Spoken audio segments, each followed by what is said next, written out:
எல்லாருக்கும் வணக்கம். இன்னைக்கு நம்ம லேட்டஸ்ட் பீப்புள் சேனல்ல காளான் மசாலா தோசை எப்படி செய்யறதுன்னு பார்க்கலாம் வாங்க. நீங்க நார்மலா ஒரு 3 தோசை சாப்பிட்ற இடத்துல இந்த காளான் மசாலா தோசை ஒன்று சாப்பிட்டாலே போதும், வயிறு ஃபுல்லாயிடும். இதுக்கு சைடிஷ் சட்னி எதுவுமே தேவையில்லை, வெறும் தோசையவே சாப்பிட்டுக்கலாம், நல்லா இருக்கும். ஃபஸ்ட்டு நம்ம காளான் மசாலாவை ரெடி பண்ணிக்கலாம் வாங்க. அடுப்பை ஆன் பண்ணிவிட்டு கடாய் அடுப்பில் வச்சுட்டு 2 ஸ்பூன் ஆயில் சேர்த்துருக்கேன். பட்டை, கிராம்பு, ஏலக்காய், அன்னாச்சி பூ, சோம்பு 1 ஸ்பூனு, கடல் பாசி கொஞ்சம் போல், நட்சத்திரப்பூ கொஞ்சம் போல், இதெல்லாம் தாளிப்புக்கு சேர்த்துக்கலாம். கொஞ்சம் கொஞ்சம் போட்டாலே போதும். மசாலா ஐட்டம் பொரிஞ்சதும் 2 பெரிய வெங்காயத்தை கட் பண்ணி வச்சுருக்கேன், அதை சேர்த்துக்கலாம்.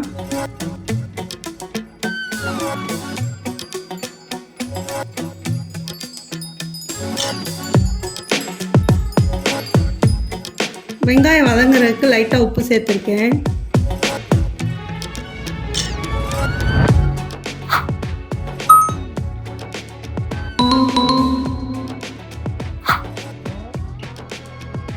வெங்காயம் பாதி வதங்கினதும் கருவேப்பிலை சேர்த்துக்கலாம்.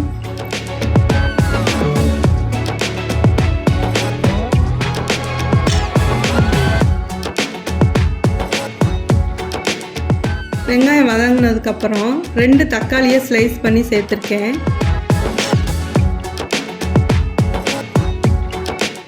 தக்காளி நல்லா வதங்கிடுச்சு. வதங்கினதுக்கப்புறம் நான் காளானை நல்லா க்ளீன் பண்ணி 4ஆக கட் பண்ணி வச்சுருக்கேன். இதை விட பொடியாக கட் பண்ணால் காளான் மசிஞ்சிரும். அதனால் இந்த மாதிரி 4ஆக கட் பண்ணாலே போதும், அதை சேர்த்துக்கலாம். காளான் வதங்குறதுக்கு உப்பு சேர்த்துக்கலாம். காளானில் அதிகமாக மண் இருக்கும், அதை எப்படி க்ளீன் பண்ணுறது அப்படின்றத இதுக்கு முந்தின வீடியோ வெஜிடபிள் பாயாவில் எப்படி காளான் க்ளீன் பண்ணுறதுன்னு போட்டிருக்கேன், அதில் போய் பார்த்துக்கோங்க.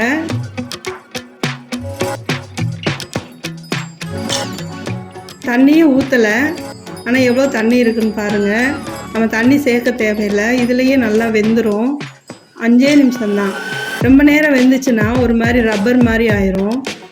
இதுக்கப்புறம் இந்த தண்ணி இருக்கும்போதே நம்ம மசாலா ஐட்டத்தை சேர்த்துக்கலாம். மஞ்சள் தூள் 1/4 ஸ்பூனு, மிளகாத்தூள் 1/2 ஸ்பூனு, மல்லித்தூள் 1/2 ஸ்பூன் சேர்த்துக்கலாம். காரம் அதிகமாக வேணும்னா நீங்கள் மிளகாத்தூளை அதிகமாக சேர்த்துக்கலாம். குழந்தைங்க சாப்பிடணுன்றக்காக நான் காரத்தை மசாலா ஐட்டத்தை கம்மியாக சேர்த்துருக்கேன். பெரியவங்க மட்டும்தான் சாப்பிட்றீங்கன்னா நீங்கள் அதிகமாக சேர்த்துக்கலாம்.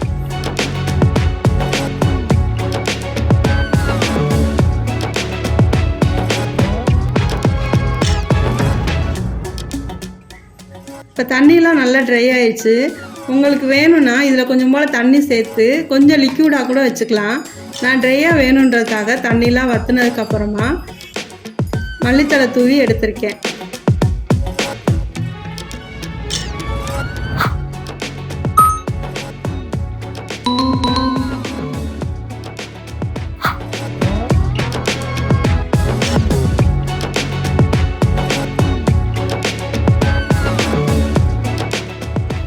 எப்பயும் போல் நம்ம வீட்டில் இருக்க தோசை மாவில் தோசை ஊற்றிட்டு ரெடியான காளான் மசாலாவை நடுவில் வச்சுட்டு அப்படியே 2ஆக மடித்து விட்டுட்டு 2 சைடு லைட்டாக 1 செகண்ட் வச்சு ஃப்ரை பண்ணி எடுத்துக்கலாம்.